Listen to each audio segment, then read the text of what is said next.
उन्होंने कहा कि शहर को बिजली की आपूर्ति करने वाले उत्पादन संयंत्रों में कोयलों और गैस की उचित व्यवस्था होती रहे, इसके लिए उन्होंने प्रधानमंत्री नरेंद्र मोदी को लिखा है। केजरीवाल ने ट्वीट किया है कि दिल्ली को बिजली की समस्या का सामना करना पड़ सकता है। मैं व्यक्तिगत रूप से इस स्थिति पर नजर रख रहा हूँ, ऐसी स्थिति ना आए इसके लिए हम पूरी कोशिश कर रहे हैं। इस बीच मैंने माननीय प्रधानमंत्री को व्यक्तिगत रूप से हस्तक्षेप करने के लिए पत्र भी लिखा है। मोदी को लिखे पत्र में दिल्ली के मुख्यमंत्री ने कहा है कि शहर अगर से कोयले की कमी का सामना कर रहा है।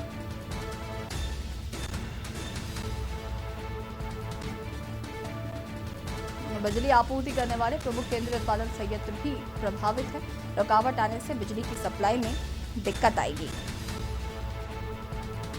जिसका जिक्र मुख्यमंत्री अरविंद केजरीवाल लगातार कर रहे हैं। और उन्होंने बताया कि इस संदर्भ में मैंने प्रधानमंत्री नरेंद्र मोदी को भी व्यक्तिगत रूप से हस्तक्षेप करने के लिए पत्र भी लिखा है। दिल्ली वालों को पावर कट का सामना करना पड़ सकता है। कोयले की कमी की वजह से पावर कट होगा और मुख्यमंत्री अरविंद केजरीवाल ने इस बात को भी स्पष्ट किया है कि वो व्यक्तिगत इस मामले पर नजर रख रहे हैं और कोशिश है कि पावर कट ना हो।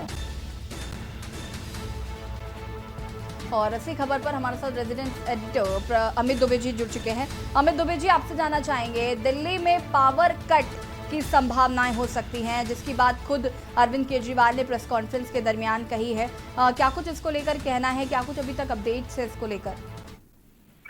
जी बिल्कुल, देखिए अगर दिल्ली की बात करें तो सरकार के ऊर्जा मंत्री सत्येंद्र जैन ने कल बाकायदा जो है मीडिया के सामने अपनी बात रखी और उन्होंने साफ तौर पे कहा कि 2 दिन का सिर्फ स्टॉक बचा है।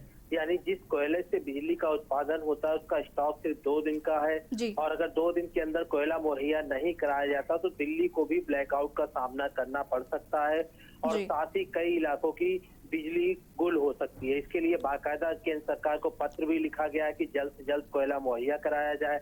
अब देखना ये होगा कि क्या जो स्टॉक खत्म होने से पहले दिल्ली को कोयला मिलता है। एनटीपीसी के जरिए जो बिजली का उत्पादन होता है वो कोयले के जरिए होता है। अगर कोयला मुहैया हो जाता है तो जाहिर तौर पे चीजों से बचा जा सकता है। इसीलिए दिल्ली सरकार ने पहले से ही केंद्र सरकार को आगाह किया है और अगर कोयला नहीं मिलता है तो इसमें कोई शक नहीं है कि दिल्ली को भी एक बड़े पावर कट का सामना करना पड़ेगा। जी बिल्कुल अमित जी, और यहाँ पर सबसे बड़ी बात यह है कि बिजली अगर कटती है, पावर कट होता है, तो सबसे ज्यादा समस्या अस्पतालों में उत्पन्न होगी, क्योंकि जो लोग वेंटिलेटर्स पर हैं या फिर आईसीयू में हैं उनके साथ ये समस्या हो सकती है। तो कहीं ना कहीं इलेक्ट्रिसिटी कट हो जाना लोगों के लिए बहुत बड़ी समस्या होगी आने वाले दिनों में, अगर कोयला मुहैया नहीं हो पाता है तो।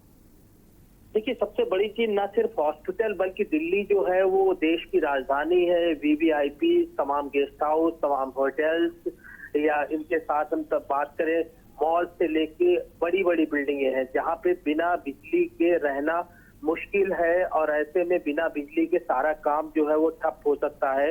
और यही बड़ी वजह है कि दिल्ली सरकार ने पहले से ही आगाह किया है। हालांकि देश के कई इलाके हैं जो इस समय कोयले की कमी से, बिजली की किल्लत से जूझ रहे हैं। देश की राजधानी दिल्ली है जहाँ पे जिसकी मैं बात कर रहा हूँ कि तमाम ऐसे पहलू हैं जहां बिना बिजली के काम नहीं हो सकते हैं। इस वजह से सरकार लगातार केंद्र सरकार को न सिर्फ चीजों की जानकारी दे रही है बल्कि बाकायदा इसके लिए पत्र भी लिखा गया है कि 2 दिन के अंदर दिल्ली को कोयला मुहैया कराया जाए। अब देखना ये होगा क्या स्टॉक खत्म होने से पहले दिल्ली को कोयला मिलता है। अगर मिल जाता है तो स्थिति जो है वो सही रहेगी और नहीं मिलता है तो इसमें कोई शक नहीं है कि दिल्ली को भारी बिजली किल्लत का सामना करना पड़ेगा।